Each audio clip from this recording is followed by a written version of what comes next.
Cette émission vous propose de faire un tour d'horizon du marché du travail au Portugal. Tout d'abord, le nombre d'actifs représente 5 millions de personnes sur 10 millions d'habitants.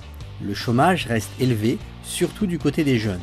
Début 2016, le taux de chômage des moins de 25 ans était de 30,5%, soit l'un des plus importants au sein de l'Union européenne. Est-il simple de trouver du personnel de qualité? Le turnover est-il important? Comment manager ses employés? Experts et entrepreneurs répondent à vos questions.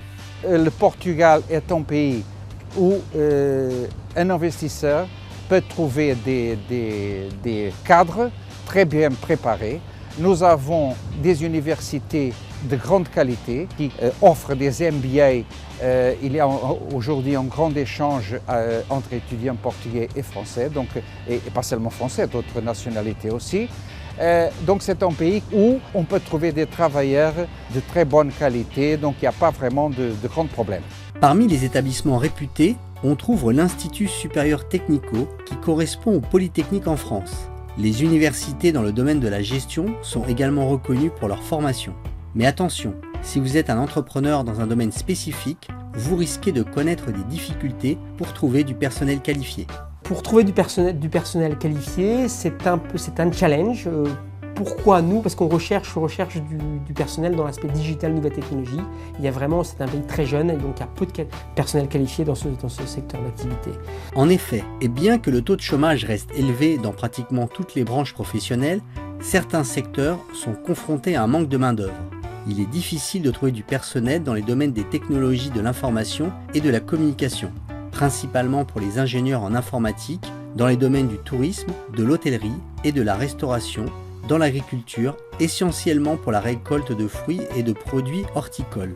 Il est aussi complexe de trouver du personnel dans le segment des calls et des centres d'aide aux entreprises, ou encore si vous œuvrez dans un domaine plus précis, comme Karine Tadei, qui gère un centre hippique.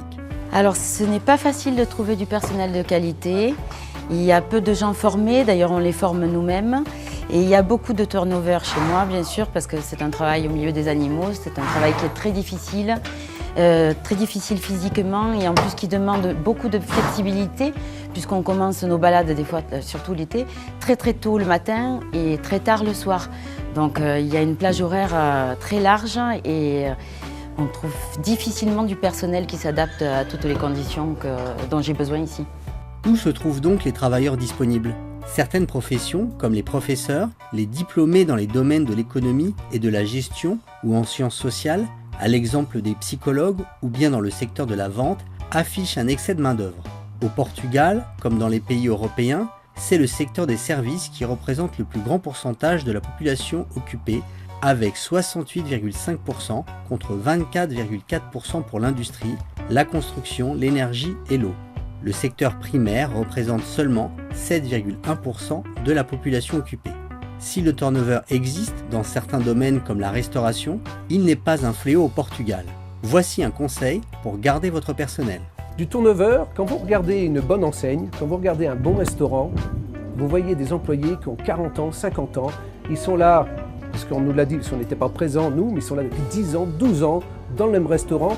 Donc du turnover, si la direction est vraiment contente de l'employé et vice-versa, non, il n'y a pas de turnover. En revanche, nous aujourd'hui, dans notre structure, il était primordial d'avoir du personnel trilingue. Donc c'est un petit peu plus difficile parce que le portugais est plutôt bilingue, portugais et anglais. Nous, on fait les trilingues, donc portugais, anglais et français. Donc là, c'est un petit peu plus difficile à trouver, mais une fois que vous l'avez, cette personne, c'est comme tout, vous la gardez. C'est un relationnel, c'est une gestion de personnel qu'il faut mettre en place. Et tant que vous n'avez pas eu cette formation de gestion de personnel, le turnover va être important. On a des endroits qu'on connaît, le turnover est important. Nous, on a un employé, il est chez nous, il est très bien chez nous. Par contre, le social, ça va dans les deux sens. Il a besoin d'un petit service, il a ce service. Et nous, quand on en a besoin d'un, il nous le rend. Le marché du travail portugais fait l'objet de fortes disparités régionales. Les deux plus grandes villes de Lisbonne et de Porto concentrent la majorité des offres d'emploi. Les contrats de travail à durée indéterminée sont les plus répandus et concernent 66,3% de la population occupée contre une moyenne nationale de 63,7% et le taux de travail indépendant est le plus faible du pays puisqu'il représente 14% des travailleurs employés contre une moyenne nationale de 17,7%. La culture d'entreprise se construit et une sélection est à faire pour avoir une équipe à long terme, quitte à passer du temps dans la formation de vos employés lors des débuts. Je dirais qu'il faut être vraiment accompagner chaque sujet du début à la fin avec beaucoup de rigueur, parce que souvent, je dirais que c'est un petit peu ce qui manque des fois. Suivre le début, du début à la fin.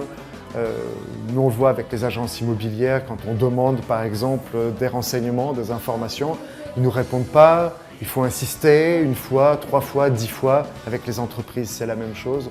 Donc il faut vraiment être sur les sujets et pousser. Il faut être patient. En plus de la formation de vos employés, vous devez considérer que la notion de hiérarchie est très forte au Portugal. Apprenez donc à gérer votre personnel en fonction de ses bases culturelles. Gérer le personnel au Portugal est un petit peu plus complexe que gérer du personnel en France, parce que ce personnel, par son expérience qu'il a pu avoir dans d'autres entreprises au Portugal, n'est pas habitué à une certaine délégation de pouvoir, il y a une certaine liberté d'action comme nous le donnons à nos salariés. Au Portugal, c'est le directeur ou le gérant qui prend toutes les décisions, tout passe par lui. Aucune décision ne peut être prise par aucun salarié et ça freine d'ailleurs les entreprises. L'employé n'a pas son mot à dire.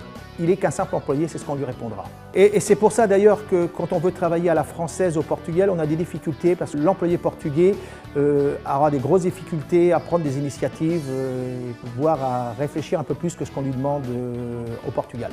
Vous l'aurez compris, le turnover au Portugal n'est pas un réel problème dans la mesure où vous cultivez l'esprit d'entreprise et où vous travaillez dans le respect mutuel.